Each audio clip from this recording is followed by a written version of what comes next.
Buenos días. Nuestro equipo está conformado por Franco Rodríguez Jafid Emanuel, Ortiz Juárez Galilea Isela y su servidora Martínez Mateo Brenda Patricia. Vamos a exponerles el tema de la unidad 1, perspectivas generales de la comunicación de la materia de comunicación corporativa, del grupo 2AA. La comunicación es el acto por el cual un individuo establece con otro un contacto que le permite transmitir una información. En la comunicación intervienen diversos elementos que pueden facilitar o dificultar el proceso. Tenemos los elementos como el emisor, que es la persona o personas que emite el mensaje.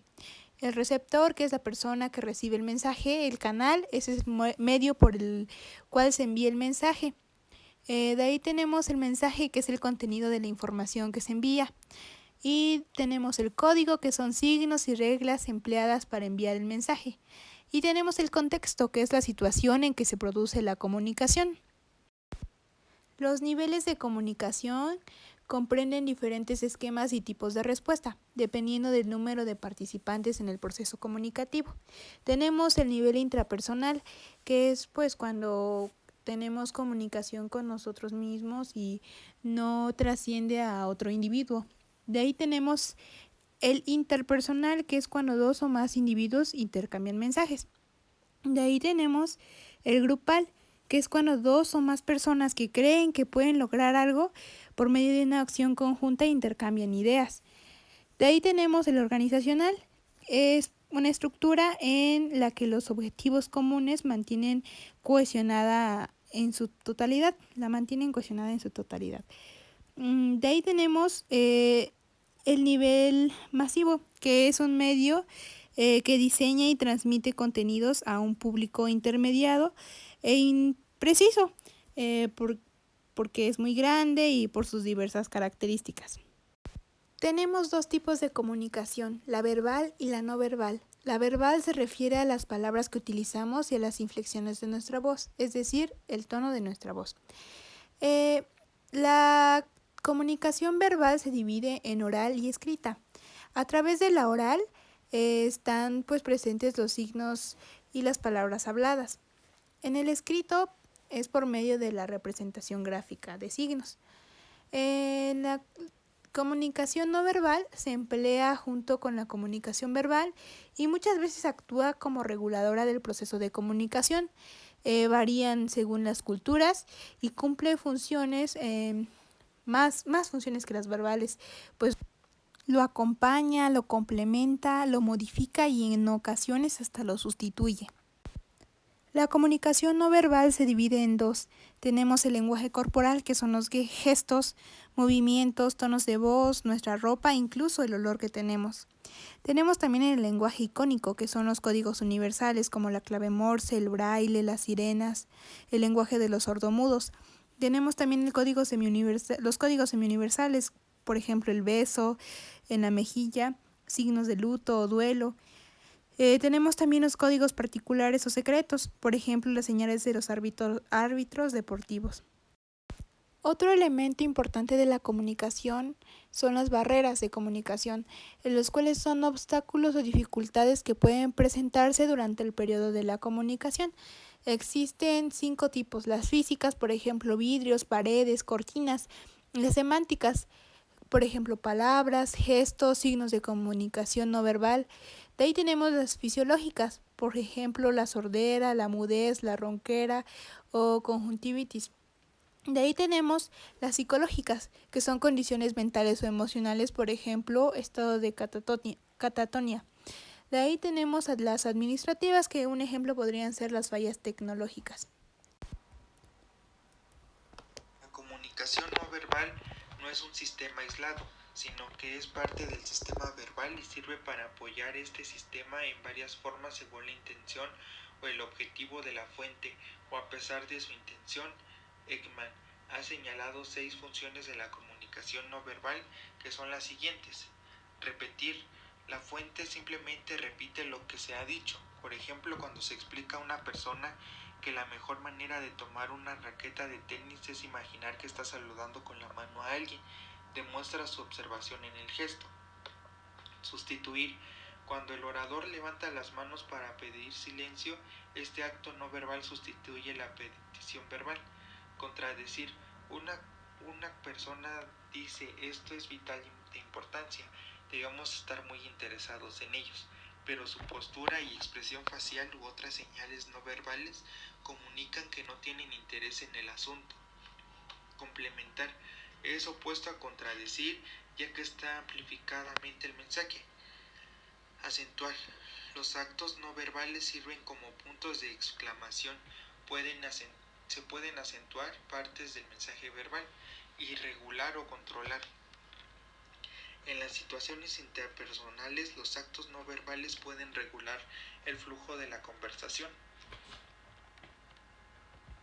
Comunicación verbal, también llamada comunicación oral, tiene la capacidad de utilizar la voz para expresar lo que se siente o se piensa a través de las palabras. Los gestos y todos los recursos de expresividad de movimientos del hablante forman parte de aquello que inconscientemente acompaña a nuestras palabras, pero que son una comunicación no verbal. Hay comunicación oral donde quiera que se diga algo a través de una palabra hablada. La expresión oral consiste en el empleo de la palabra hablada y del pensamiento en forma correcta, elegante y clara. Las principales características de la comunicación verbal son las siguientes. La espontánea, se rectifica, utiliza modismos, dichos, etc. y acción corporal. Se repiten las palabras, es casi siempre informal, es dinámica, se amplían con explicaciones, rompe la sintaxis, utiliza nuevos significados. De acuerdo con lo anterior, se puede hablar de dos tipos de lenguaje, el lenguaje verbal y el lenguaje no verbal. Ambos están compuestos por signos. El lenguaje verbal corresponde al lenguaje construido por palabras, los sonidos que emanan de nuestra boca. Es decir, este tipo de lenguaje es un sinónimo de comunicación verbal. Lenguaje escrito corresponde a la transcripción gráfica de los sonidos de las palabras y podría considerarse como una manifestación del lenguaje verbal, ya que es a partir de que éstas aprendemos a dominar el lenguaje escrito. Se trata de fijar nuestro pensamiento y palabras en papel. Ahora hablaremos de la comunicación no verbal. Esta reconoce que algunas personas poseen ciertas cualidades naturales sobresalientes que influyen para tener éxito en su comunicación. Una constitución física armoniosa, simpática y una voz sonora. Un carácter firme y honesto. Existen también aptitudes como la entonación de la voz, la fluidez al hablar, la gracia de movimientos corporales, la expresión de los gestos, la dirección de las miradas, etc. Todas estas habilidades pueden ser aprendidas y desarrolladas hasta llegar a convertirse en verdaderos talentos. Estas señas o señales son gestos o movimientos de la cabeza corporales, postura, expresión facial, la mirada, la proximidad o cercanía, tacto o contacto corporal, orientación, tonalidad de voz y otros aspectos vocales, el vestuario y el arreglo personal. La comunicación no verbal completa la comunicación verbal para reforzarla, contradecirla, sustituirla, acentuarla y regularla o controlarla. La comunicación no verbal se refiere a todas aquellas señas o señales relacionadas con la situación de comunicación que no son palabras escritas u orales. El lenguaje no verbal está compuesto por todos aquellos elementos que acompañan al lenguaje verbal y es una convención social más o menos uniforme y estable. Con mucha frecuencia se atribuye a la comunicación con éxito o al fracaso de nuestra actuación en los diferentes papeles que asumimos en la vida diaria. El trabajo, los negocios, la sociedad, la política, los amigos, la familia y el estudio son algunos de los aspectos que nos obligan a emitir mensajes orales y escritos. Tema 1.1. Imagen y presentación personal. Para empezar este tema voy a dar lo que es la definición de imagen. Esta es una presentación visual que manifiesta una apariencia visual de un objeto real o imaginario. Partiendo de esta definición, podemos decir que una imagen personal es una identidad que cuida unos rasgos físicos. Nosotros como personas la construimos para presentarlas ante una sociedad, de tal manera que en esta mostremos la manera en la que vivimos, nos comportamos y nuestros rasgos. También esta empieza en un descubrimiento de nosotros mismos, ya que esto nos hace partir de que si nos centramos solamente en nuestra presentación, también conocida como fachada, lo que hará realmente será presentar a los demás a alguien que no somos. En la mayoría de los casos, esto se conoce como lo que hacemos es actuar ante las demás personas. Todo esto es un estilo de vida y cada persona tiene la suya. Por eso es importante cuidar nosotros mismos nuestra forma de ser y de actuar, ya que esta es una imagen como una foto. Es lo primero que ven los demás de nosotros. Se le conoce también como la primera impresión que damos ante la gente. Una pregunta que muchos nos hacemos es ¿qué tan importante es una imagen? Actualmente en el mundo en el que vivimos nos hace caer en tener una seguridad, ya que es importante tenerla. Más que nada, las personas piensan que es demasiado importante una imagen.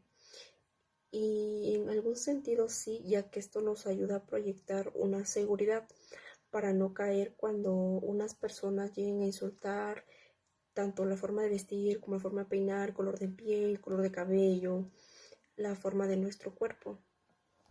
También esto, como lo había dicho anteriormente, es una forma de una primera impresión.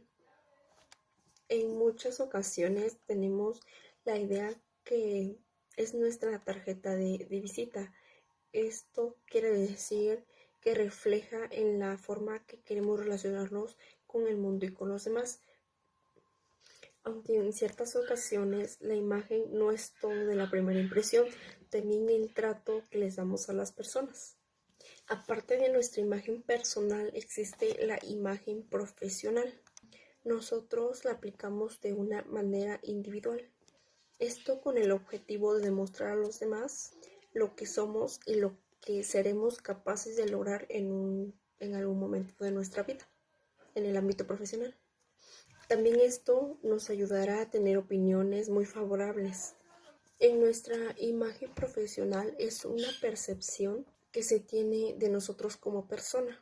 Eso traerá como consecuencia nuestro desempeño en nuestro nivel profesional, a nivel técnico o algo más superior. De acuerdo a una entrevista familiar, uno de los consejos para construir nuestra imagen profesional es tener en cuenta nuestra imagen profesional que queremos desear y compartir a los demás. El otro es evaluar nuestra imagen y cuidar siempre, pero siempre nuestra personalidad actual. Tratar de invertir en nuestro cambio de imagen, no sé, arreglarnos un poco más, peinarnos, vestirnos de diferente manera, maquillarnos, a las que se maquillan tal vez no maquillarse algún día. Y uno de los importantes es trabajar en nuestra actitud, de demostrar a las personas cómo somos en nuestro carácter, el buen trato a las personas, que es algo con la que siempre nos quedamos grabados cuando conocemos a alguien, cómo trata a tal persona, cómo trata a una persona que tiene bajos recursos. Enfocarnos también en nuestro potencial dentro de una empresa, cómo nos vemos a futuro y qué es lo que queremos lograr. Ahora vamos a detallar lo que es la presentación personal. Este es uno de los factores más importantes que nosotros como empleados o empleadores debemos tener a la hora de asistir o tener una empresa, ya que por medio de nuestra presentación podemos aportar el crecimiento profesional o un aislamiento social. La presentación personal se compone de unos 3 elementos muy importantes, como son la imagen, que ya lo había detallado tanto individualmente como en el ámbito profesional. también la presencia y la estética, es decir, esto forma de nosotros ante una sociedad. Una de las cosas como personas a lo que tememos muchos es cuando nos juzgan por la imagen, aunque también hemos desarrollado esa capacidad de también nosotros juzgar a las personas por cómo se ven, cómo se visten, cómo hablan, cómo se peinan, color de piel, entre otras cosas. También a partir de esto tenemos una opinión tanto de acercamiento para esa persona o un alejamiento. En el aspecto del acercamiento hemos visto y notado que la persona tiene una afinidad o alguna conexión con nuestra forma estética o social. Esto se refiere a que nosotros desde que la vemos, si la vemos como en la ropa, la vemos de una forma que puede tener una combinación en su estilo de vestimenta, queremos acercarnos. ¿Por qué? Porque la hacemos algo parecida a nosotros o queremos estar con ellas para causar una buena impresión a las demás personas. En el alejamiento nos da a entender que nosotros cuando no vemos una persona bien vestida o bien arreglada, lo único que queremos es que no se nos acerque porque tenemos en mente qué dirán de nosotros, qué van